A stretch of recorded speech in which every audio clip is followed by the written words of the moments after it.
Aujourd'hui, le prophète Nathan Mbali nous enseigne sur l'huissier de justice. Père, ce matin, nous voulons l'onction de la parole. Donne-nous la puissance de ta parole. Révèle dans notre esprit ta présence. Et nous voulons que ta main accomplisse quelque chose de nouveau. Nous voulons la force de ta main ce matin. Nous voulons l'onction de la parole. Nous voulons ta grâce.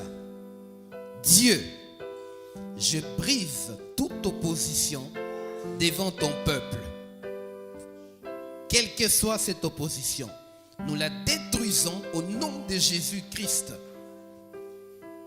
Et je libère la mouvance du Saint-Esprit au milieu de nous ce matin. Bénis ton peuple, Jésus, par la puissance de la parole, au nom de Jésus-Christ. Amen. Dieu vous bénisse, mes frères. Je prierai pour vous tout à l'heure aussi. Dieu vous bénisse. Amen. Je vais donner un message. Le titre a fait rire beaucoup de gens d'entre vous qui étaient là le jeudi, mais mon message s'intitule Huissier de justice. Alléluia. Je ne vais pas parler de votre huissier de justice qui vous a écrit il y a 2 semaines, mais en tout cas, je vais parler de huissier de justice. Je crois que les gens qu'on déteste le plus en Europe, ce sont les huissiers de justice. Malheureusement, ils ne font que leur travail. Je ne sais pas si quelqu'un a déjà prêché sur ça. Vous avez déjà entendu dans une église où on prêche sur huissier de justice? Bon, béni soit Dieu parce que je vais être le premier. 1 Roi, chapitre 9, verset 14. Je vais commencer par là et après je passerai à mon message. Nous allons dans le livre de 1 Roi, chapitre 9, verset 14. 1 Roi, chapitre 9. Non, 1 Roi, chapitre 15, verset 9 à 14. 1 Roi, chapitre 15, verset 9 à 14. Ce matin, la première chose que Dieu nous a dit, c'est d'éviter la distraction. C'est une technique classique de Satan. Quand la bénédiction est là, il essaye de nous attirer dans d'autres sujets qui nous éloignent de Dieu. Satan est le genre d'adversaire qui attaque les gens quand les gens sont en train de fêter. Quand vous êtes en train de fêter, de vous réjouir, parce que très souvent les enfants de Dieu, quand la bénédiction est là, ils rentrent dans la distraction.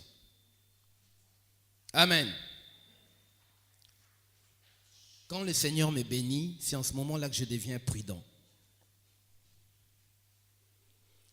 1 Roi, chapitre 15, versets 9 à 14, je lis.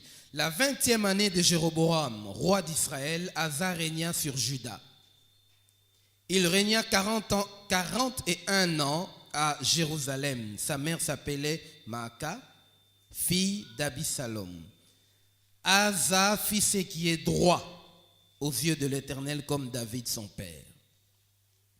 Asa fit ce qui est droit aux yeux de l'Éternel comme David son père. Il ôta du pays les prostituées et il fit disparaître toutes les idoles que ses pères avaient faites. Et même il enleva la dignité de reine à Maaka, sa mère, parce qu'elle avait fait une idole pour Astarté. Asa bâtit son idole et la brûla au torrent de Cédron. Mais les hauts lieux ne disparurent point, quoique le cœur d'Asa ait été en entier à l'Éternel pendant toute sa vie. Mais les hauts lieux ne disparurent point, quoique le cœur d'Asa ait été en entier à l'Éternel pendant toute sa vie. Alléluia.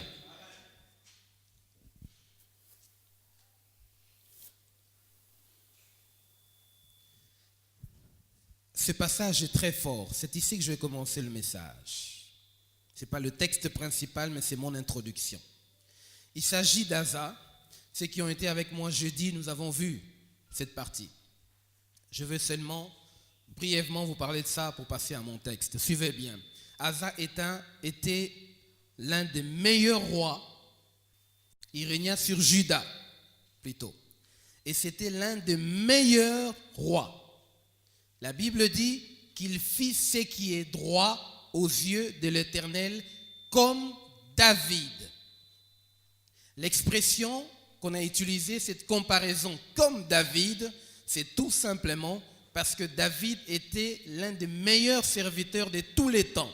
Voilà pourquoi Dieu a conclu, David, l'homme selon. L'homme selon. Êtes-vous prêt à vous battre jusqu'à ce que Dieu décide que vous êtes l'homme selon son cœur? Donc David était un homme exceptionnel. Dieu n'a jamais déclaré à Moïse qu'il est l'homme selon son cœur. Et j'ai donné un exemple qu'il y a eu un homme avant qui s'appelait Enoch. Il avait atteint une dimension de crainte de Dieu exagérée au point que Dieu a vu que Enoch pouvait être corrompu parce que l'époque d'Enoch, la terre était dans la corruption. La Bible dit que Dieu l'a enlevé. Il n'est pas mort, il a été enlevé au ciel. Et c'est le premier enlèvement qui a eu lieu. Amen. Donc si vous voyez à la télé, on parle des enlèvements, c'est Dieu lui-même qui a commencé à enlever le premier. Il a enlevé Enoch. Retrouvez tous les messages du prophète Nathan Mbali sur www.nathanmbali.org. Il a enlevé de là. Alors arrêtez de tirer des conclusions quand un serviteur de Dieu meurt ou quand un enfant de Dieu meurt. Parfois on s'imagine, oui mais il est mort jeune, certainement il avait péché. Non, Dieu a vu qu'il est bon de l'enlever. Amen. Alors, Dieu, malgré Enoch qui avait atteint une dimension de crainte exagérée, il ne lui a jamais fait cette déclaration en disant « L'homme selon mon cœur ». Amen. Il y a eu un autre homme encore, terrible, Élie. Il est aussi monté au ciel. Mais Dieu n'a jamais fait cette déclaration. Et cette déclaration a été réservée exclusivement à David. Pourtant, on sait tous le péché qu'a commis David. Mais Dieu n'a jamais tenu compte de ça. Il a conclu, c'est l'homme selon mon cœur. Bien que prophétiquement, ça signifie Jésus. Quand Dieu disait l'homme selon mon cœur, bon, il voyait Jésus. Amen. Mais en tout cas, il l'a déclaré à David. Est-ce que tout le monde me suit?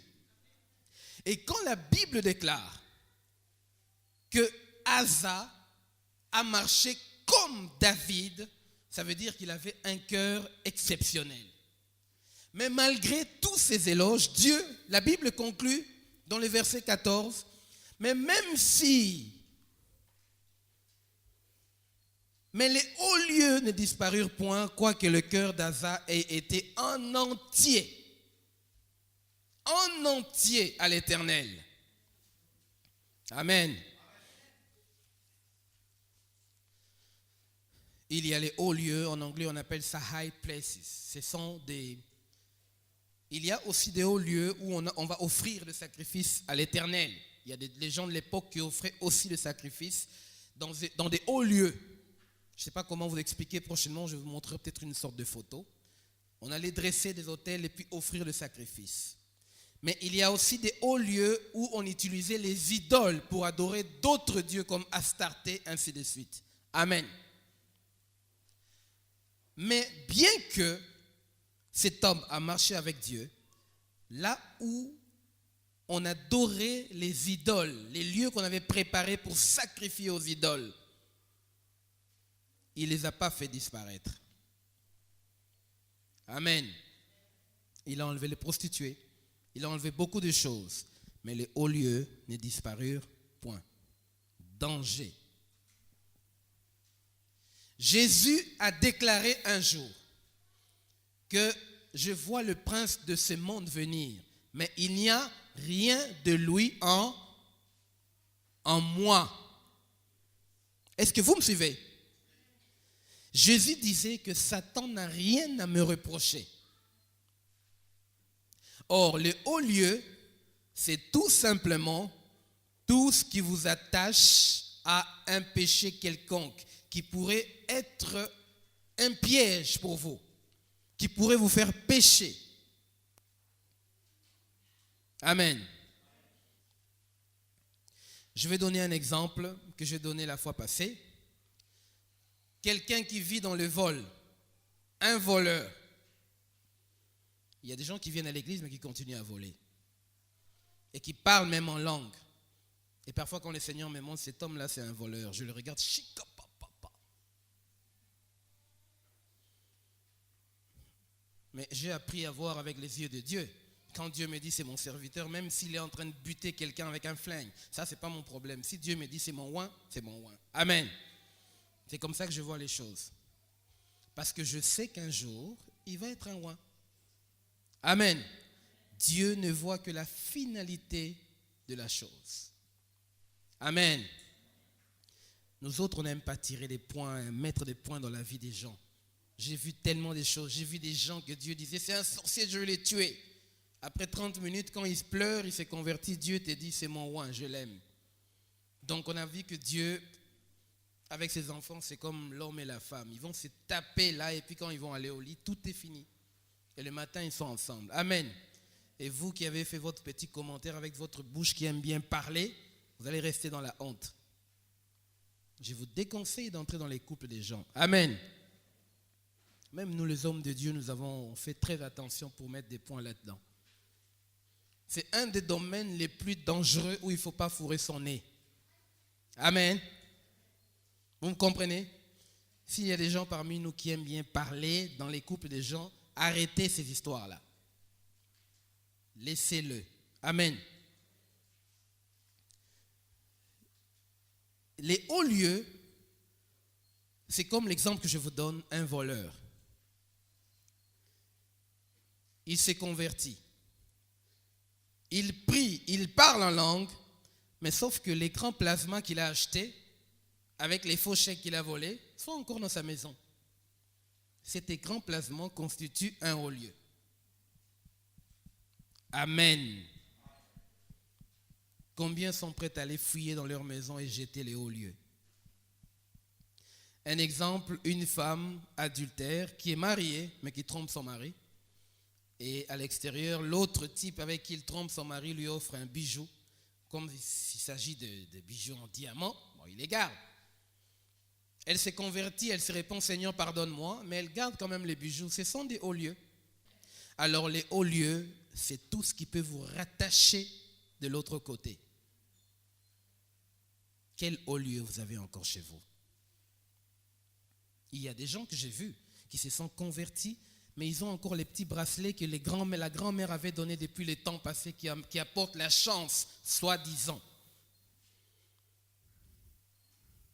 J'ai vu une dame qui avait tellement beaucoup d'argent, elle, les hauts lieux qu'elle avait, c'était un fauteuil qui se transmet dans la famille. On lui avait donné ces fauteuils comme quoi c'est le fauteuil d'autorité et de richesse. Et quand elle meurt, elle doit le transmettre à quelqu'un d'autre. Ce n'est qu'un fauteuil. Et c'est ça qu'elle nous a dit. Mais ce n'est qu'un fauteuil. Ça se transmet des générations chez nous. C'est un haut lieu. Ces fauteuils-là, c'est Jésus qui te l'a donné.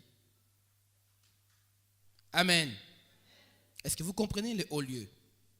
Ce sont des dangers que vous négligez parfois, qui se trouvent dans votre vie et qui sont tout simplement les portes ouvertes. Ça autorise Satan de pénétrer chez vous et d'opérer.